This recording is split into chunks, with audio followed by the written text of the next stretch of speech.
In Journey to the West, besides Marshal Tianping being severely punished by the Jade Emperor for flirting with a fairy and later reincarnated as Bajie, there was another general who was banished to the mortal realm for his mistake. He is a taciturn and somewhat dull character, but he was once a general in the heavenly court. After accidentally breaking a precious glass lamp, he was exiled and subjected to severe punishment. This tragic general from the heavenly court is none other than the most low-key character in Journey to the West, Sha Wujing. In today's video, we'll talk about the most diligent and hardworking member of the team retrieving the scriptures, Sha Wujing.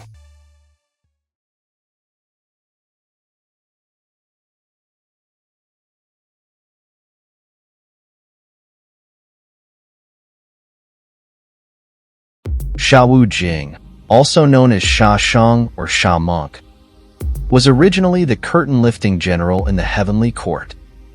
Despite the title general, his job was not to train soldiers or fight battles, but to help the Jade Emperor by lifting the curtain when he attended court. Although General Sha Wujing had the duty to protect the Jade Emperor, his martial skills were inferior to other gods like Erlang Sun, Giant Spirit God, and pagoda-bearing Heavenly Kingly. So the responsibility of protection rarely fell on him. In Journey to the West, Sha Wujing is described as having fluffy red hair, round bright eyes like lanterns, a face that is neither black nor green but indigo, and a voice like thunder. He is over 12 feet tall and wears a goose-yellow cloak with a white rattan belt. However, in Japanese adaptations, Sha Wujing's appearance resembles the local mythological creature known as the Kappa, leading many to believe that Sha Wujing is a deity transformed from a fish yokai.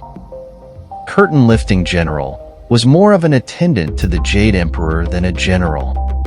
Besides lifting the curtain when the Jade Emperor attended court, he didn't have any other significant duties. Therefore, the position of curtain-lifting general was not very prestigious and could not compare to Marshal Tianping, Bajie's former title. This is why Sha Wujing was not invited as a guest to the Peach Banquet, but was instead assigned to hold the lamp for the Jade Emperor. Almost all the main characters in Journey to the West have a connection to the Peach Banquet. Wukong, for example, ate the peaches of immortality before the banquet began, which led to him being chased by 100,000 heavenly soldiers. Marshal Tianping, Bajie, got drunk and flirted with Chang'er, resulting in his banishment to the mortal world. Similarly, Sha Wujing's downfall also began with the Peach Banquet. Regarding the videos about Wukong causing havoc in heaven and Bajie flirting with Chang'er, you can find them on my channel or in the description below. Also, please remember to subscribe to my channel and turn on the notification bell so you won't miss my future updates on Journey to the West videos. Thank you. Originally, Sha Wujing was merely helping the Jade Emperor hold a lamp at the Peach Banquet, which shouldn't have led to any mistakes. However, due to a moment of carelessness, Sha Wujing accidentally broke the glass lamp at the banquet. Some might think breaking a lamp is not a severe offense, but this was no ordinary lamp. It was said to be a lamp that contained wisdom, and it was the Queen Mother's favorite lamp. The Queen Mother was adamant about punishment, and the Jade Emperor had no choice but to severely penalize Sha Wujing. Not only was Sha Wujing stripped of his position and banished to the mortal realm for breaking the glass lamp, but he also had to endure a harsh punishment. Every 7 days, 100 flying swords would pierce his heart. Compared to Wukong, who was imprisoned under Five Finger Mountain for 500 years for stealing peaches and causing havoc in heaven, Sha Wujing's fate was much more pitiable. Even Bajie's punishment for flirting with Chang'er seemed less severe than the thousand-sword torment Sha Wujing suffered for merely breaking a lamp.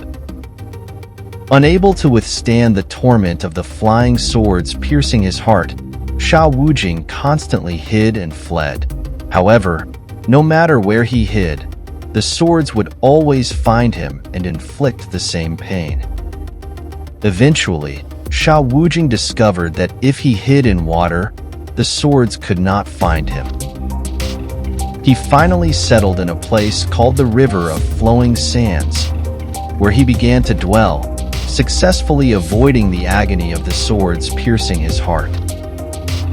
Due to hiding in the River of Flowing Sands for many years, Sha Wujing developed exceptional swimming skills.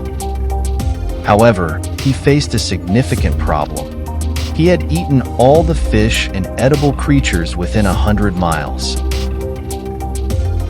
In the end, to survive, he began dragging passing travelers into the river to eat. The River of Flowing Sands had dangerous currents that couldn't even float a feather, and with Sha Wujing occupying it, ordinary people couldn't cross. One day, Guanyin Bodhisattva was searching for someone to retrieve the scriptures in the southern continent, and passed by the River of Flowing Sands. Sha Wujing leapt out from the river to attack Guanyin, but her attendant, Muza, intercepted and fought Sha Wujing for dozens of rounds without a clear winner. After Muza revealed his identity, Sha Wujing realized who Guanyin was. Acknowledging his disrespect, he hurriedly knelt and begged Guanyin for salvation, hoping she could lift his punishment of 1,000 swords piercing his heart. Guanyin instructed Sha Wujing to convert to Buddhism and escort the scripture seeker to the Western to atone for his sins. Sha Wujing confessed to Guanyin that he had eaten 9 previous scripture seekers and noticed that their skulls floated on the River of Flowing Sands, which couldn't even float a feather. He found this unusual and strung the skulls into a necklace. Guanyin told Sha Wujing to keep the skull necklace and use it to help the scripture seeker cross the river. She then gave him the Buddhist name Sha Wujing, which marking the origin of his name. Because the River of Flowing Sands was a necessary route to the Western, Sha Wujing began patiently waiting for Tharng Shanzhong's arrival. Not long after, Tharng Shanzhong and his companions arrived at the river. Sha Wujing immediately emerged from the water to seize Tharng Shanzhong. But Sung Wukong quickly carried Tharng Shanzhong away, while Zhu Bajie intercepted Sha Wujing and engaged him in battle. Sung Wukong joined the fight, and Sha Wujing, unable to withstand their combined strength, retreated to the river's depths. Zhu Bajie then entered the water and pretended to be defeated to lure Sha Wujing out. However, Sung Wukong, being impatient, attacked too soon before Sha Wujing reached the shore, allowing him to escape again. When Zhu Bajie tried to lure him out a second time, Sha Wujing refused to come ashore, opting instead to argue with Zhu Bajie from the water. Frustrated, Sung Wukong realized that they couldn't cross the river with the river Yokai still at large. Finally, they decided to seek help from Guanyin, who sent Muza. Muza called Sha Wujing to the shore and informed him that the monk before him was the scripture seeker. He instructed Sha Wujing to accept Tharng Shanzhong as his master and acknowledge Sung Wukong and Zhu Bajie as his elder brothers. Because it was Guanyin's decree, Tharng Shanzhong accepted Sha Wujing as his disciple. Tharng Shanzhong then shaved Sha Wujing's head with a monk's knife and gave him the Dharma name Sha Sung, also known as Sha Monk. Sha Wujing took the 9 skulls and, with the red gourd brought by Muza, arranged them into a raft to ferry Tharng Shanzhong across the River of Flowing Sands. There's a hint in this story. Journey to the West mentions that Tharng Shanzhong was a monk who had undergone 10 lifetimes of cultivation. The Tharng Shanzhong seeking the scriptures was the 10th incarnation. which implies that the previous 9 incarnations met with misfortune. Sha Wujing claimed to have eaten 9 scripture seekers. A bold hypothesis emerges here. Were the 9 previous incarnations of Tharng Shanzhong all eaten by Sha Wujing? From then on, Sha Wujing joined Tharng Shanzhong's team on the journey to the west. Unlike the lively and active Sun Wukong and the lazy Zhu Bajie, Sha Wujing was a relatively silent and reserved individual.